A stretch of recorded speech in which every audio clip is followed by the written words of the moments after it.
Mr. Debbabi, celebrating 68 years of the organization and renewing pledges to live up to the founding ideals of the United Nations. Congratulations. Okay, 68 years of work, of serving the people around the world, of serving the principle of the organization. Many achievements. No one can deny the achievement UN has made during the 68 years. But there are also many challenges, and there are new challenges facing the organization as they are facing all the nations around the world. And the key message in this year by the Secretary General of the United Nations, Mr. Ban Ki-moon, was let's raise to the principles that found this organization. It's still despite 68 years, it's still a work in progress. The organization has to be very imaginative, has to reinvent itself, has to adjust to the challenges facing the world. So it is a continuous work, and it is never a full satisfaction. There are many challenges, there are many problems around the world that the UN is trying to solve and to help people get together to solve these problems. Working in this region must have been an uphill struggle. The Arab Spring has brought about great challenges. Tell us what it's been like.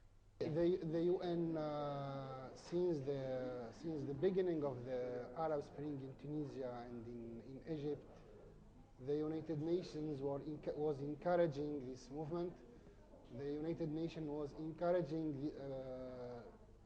the access to liberty and to dignity. This is a founding principle of the UN, that the human being should enjoy their liberties, their basic rights, especially the right to dignity. Dignity is the source of all rights.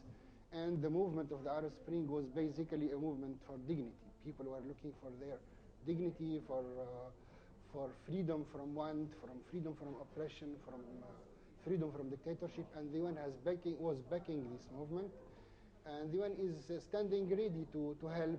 Of course, during this period of transition, there are many problems in the countries of the Arab Spring, and the UN through the Secretary General, Mr. Ban Ki-moon, and also through the High Commissioner for Human Rights and other UN senior officials, there were very clear statement and position encouraging this transition and providing, offering the UN help, support, of course, if countries would request this support to help this very difficult period of transition. As you rightly said, this popular movement was about human dignity first and foremost. 3 years on, have the goals of the revolution been realized? You know, the historic movement, generally they took time. They need to take a lot of time. It's not a shift. It's not just the turning on or off a power light or something like that. It takes time. So there are difficulties, there are problems, there are obstacles in the road, but the UN stands ready to help, and it will take time, definitely.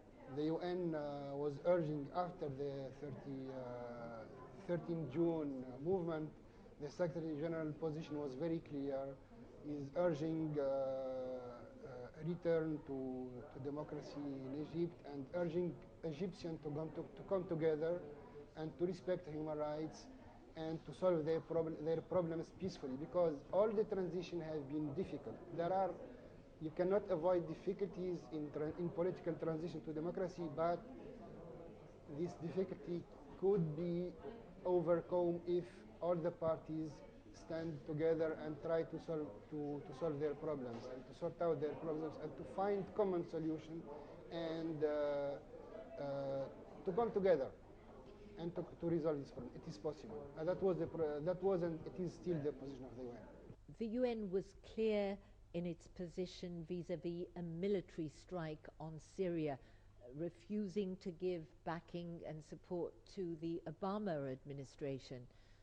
The UN was very clear to condemn all violation of human rights, either by the government of Syria or by the rebels.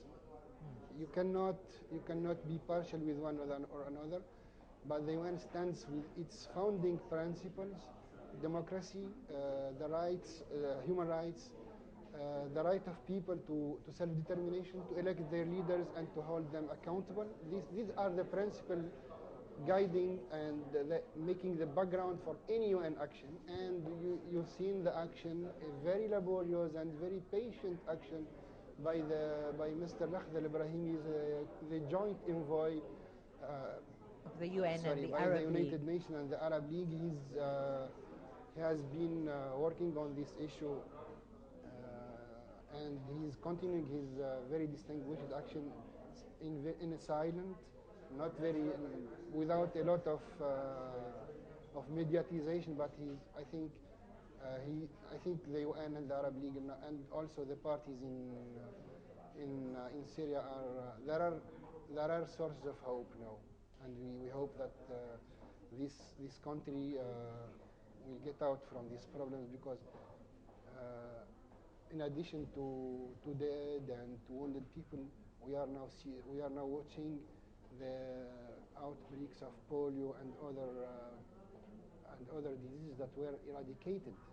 So the impact of war on women and children in particular.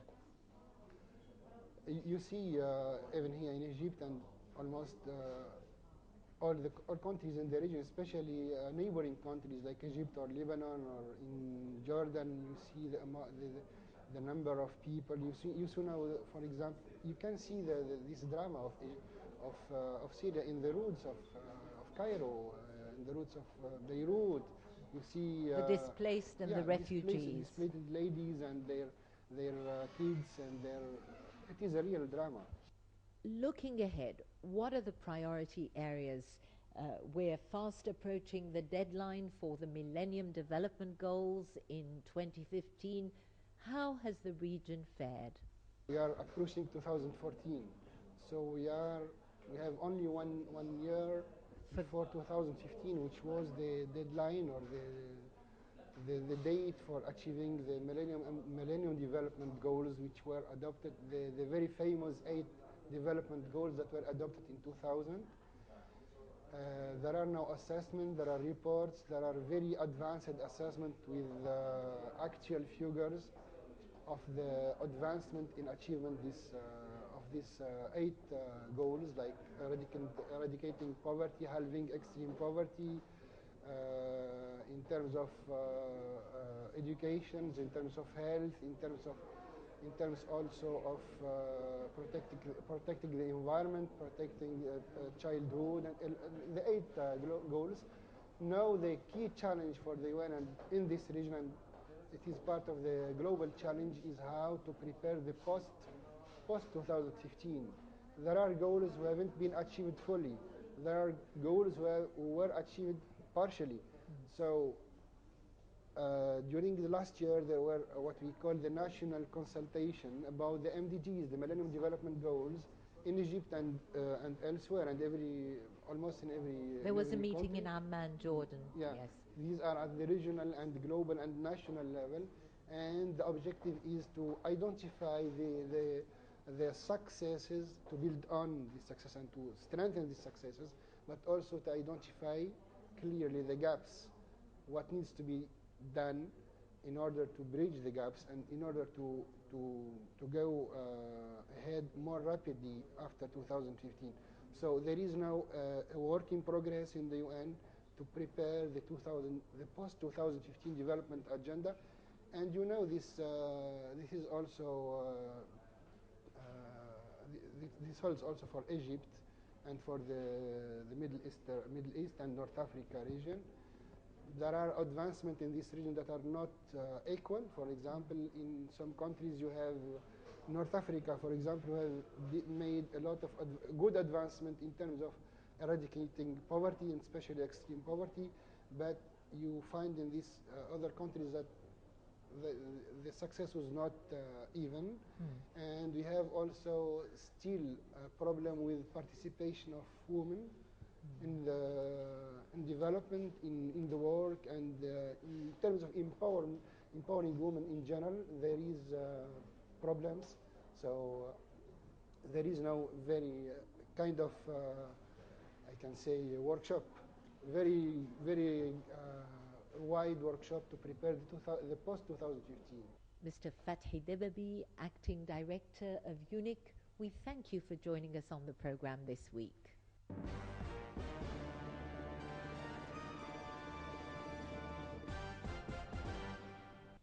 And we have the pleasure of welcoming to the program this week Mohammed Khalil, an independent Egyptian